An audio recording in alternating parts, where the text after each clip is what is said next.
Shalom.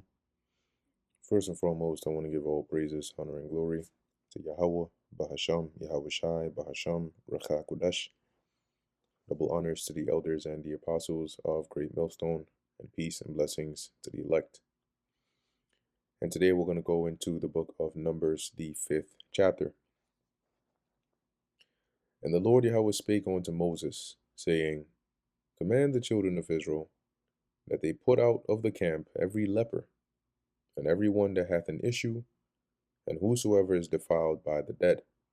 So, as we know now, at least how the camps are arranged, okay, putting out the camp would mean that there would likely be some area, right, that was further away from the main camps, right, where everybody else was, where anybody that was a leper would have to stay, right, until they were cleansed, or if they had any discharge that would make them unclean, or if they were defiled by, as it says, the dead, having touched a dead body or been close enough to it to be defiled. Both male and female shall ye put out without the camp, shall ye put them, that they defile not their camps in the midst whereof I dwell. And the children of Israel did so, and put them out without the camp, as the Lord Yahweh spake unto Moses, so did the children of Israel. And the Lord spake unto Moses, saying, Speak unto the children of Israel, when a man or woman shall commit a sin that men commit, and do trespass against the Lord Yahweh, and that person be guilty. So if they commit some transgression or some sin, this is typically in the sense of, say, wronging, somebody else, then they shall confess their sin which they have done, and they shall recompense his trespass, or he shall recompense his trespass with the principal thereof. So this lets you know this is like dealing with more so a case where maybe you steal something from a man, or one of those things, right, where you were the cause of your neighbor's loss of something, like oxen, ass, whatever.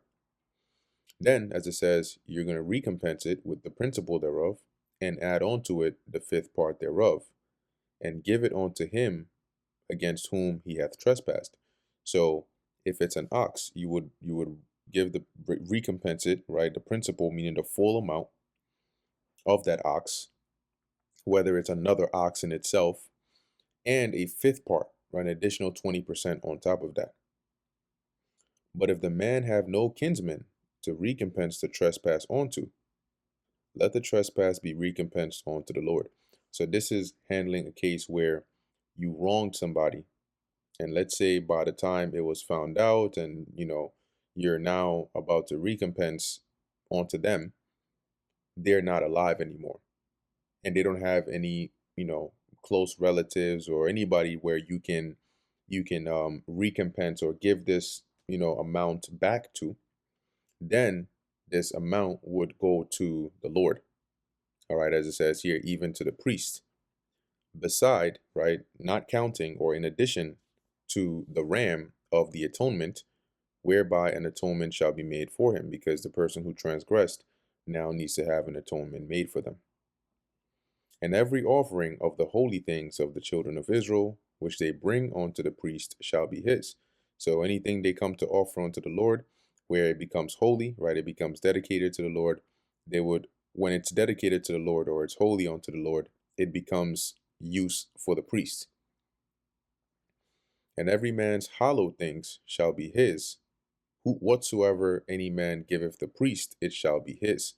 Okay, so that's, and when you read this in another translation, it will let you know that basically these things, that as it says in the NLT, each priest may keep all the sacred donations that he receives. Okay, verse 11, and the Lord Yahweh spake unto Moses, saying, Speak unto the children of Israel, and say unto them, If any man's wife go aside and commit a trespass against him, that is, adultery, and a man lie carnally with her, or lie with her carnally, that is, to have sex with her, and it be hid from the eyes of her husband, so it's secret and he doesn't know, and be kept close, i.e., it's kept secret, and she be defiled for having committed adultery, and there be no witness against her, neither she be taken with the manner. So nobody saw it, nobody could bear witness against her. They didn't catch her in the act. That's what it means by take her with the manner. However, the spirit of jealousy come upon him, and he be jealous of his wife, and she be defiled.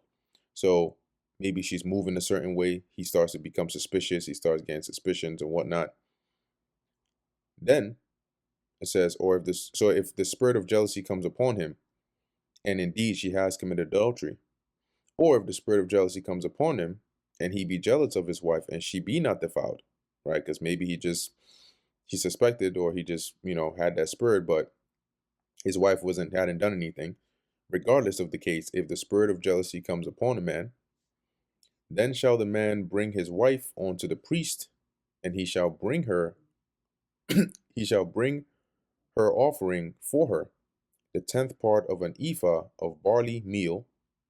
He shall pour no oil upon it, nor put frankincense thereon, for it is an offering of jealousy, an offering of memorial, bringing iniquity to remembrance.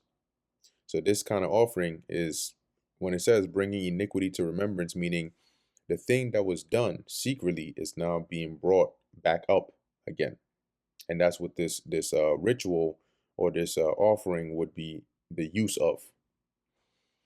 And the priest shall bring her near and set her before the Lord. And the priest shall take holy water in an earthen vessel, and um shall take holy water in an earthen vessel, and of the dust that is in the floor of the tabernacle the priest shall take. You're gonna grab some of that dust and put and put it into the water. And the priest shall set the woman before the Lord, and uncover the woman's head, and put the offering of memorial in her hands. So that meal is going to be in her hand, which is the jealousy offering. And the priest shall have in his hand the bitter water that causeth the curse. And we're about to see what the curse is, or what it does. And the priest shall charge her by an oath. So he's going to put her under an oath, and say unto the woman, if no man have lain with thee, and if thou hast not gone aside to uncleanness with another instead of thine husband, meaning you haven't had sexual intercourse with another man, because sex makes you unclean, but you haven't had intercourse with another man aside from your husband, be thou free from this bitter water that causeth the curse, meaning you will not incur the curse, or the penalty of this curse after undergoing this ritual, because you're innocent.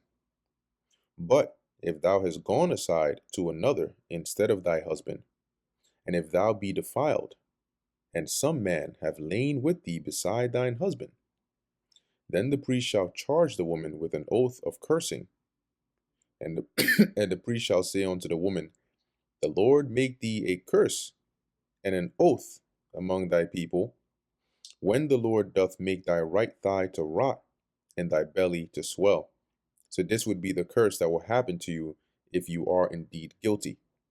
Now, when it says here, thy right thigh to rot, when you go into the word thigh, it's also used as a euphemism, right? Um, let's go into it and see here, because it's not talking about your actual thigh turning into like maggots or something, right? And rotting. All right, it says here, your rock. It says thigh, loins, of the seat of procreative power, right? And that's the euphemism, right? It says euphemistically, the generative parts. Okay, so that's why when you look at some of these other translations, you'll see they have it as more of the womb. Okay, so it says here in the NLT, at this point, the priest must put the woman under oath by saying, may the people know that the Lord's curse is upon you when he makes you infertile, causing your womb to shrivel and your abdomen to swell. So physically, the abdomen would swell, right? That would be the physical sign, but they would become infertile, right? They wouldn't be able to have children, and that would be the curse that would come upon them. That's what is meant by the thigh rotting. And the next verses below will confirm that, right? Because they'll show what is the inverse of this if they be innocent. And this water that causeth the curse shall go into thy bowels, and make thy belly to swell, and thy thigh to rot. And the woman shall say, Aman, Aman, or so let it be. So she would, this is the rite or the ritual of this law on the jealousy, all right, and how it would be performed. And the priest shall write these curses in a book, and shall not blot them out with, and he shall blot them out with the bitter water. What this means, it's a bit clearer in another translation, but what it means is he's gonna, where's it at? Yeah, he shall write these curses in a book, right? Or here, as it says in the NLT, on a piece of leather, and wash them off into the bitter water, right? Or scrape them off into the bitter water. So he's going to write the curse and then scrape it into the water. And he shall cause the woman to drink the bitter water that causeth the curse, and the water that causeth the curse shall enter into her and become bitter. Then the priest shall take the jealousy offering out of the woman's hand, and shall wave the offering before the Lord Yahweh, and offer it upon the altar. And the priest shall take an handful of the offering, even the memorial thereof, and burn it upon the altar, and afterward shall cause the woman to drink the water. Now here, she's only going to drink it once, okay? It's just not in full chronological order, but it's just listing what are the, what is what are the steps, right, of this ritual. But when it's all said and done, she drinks it once.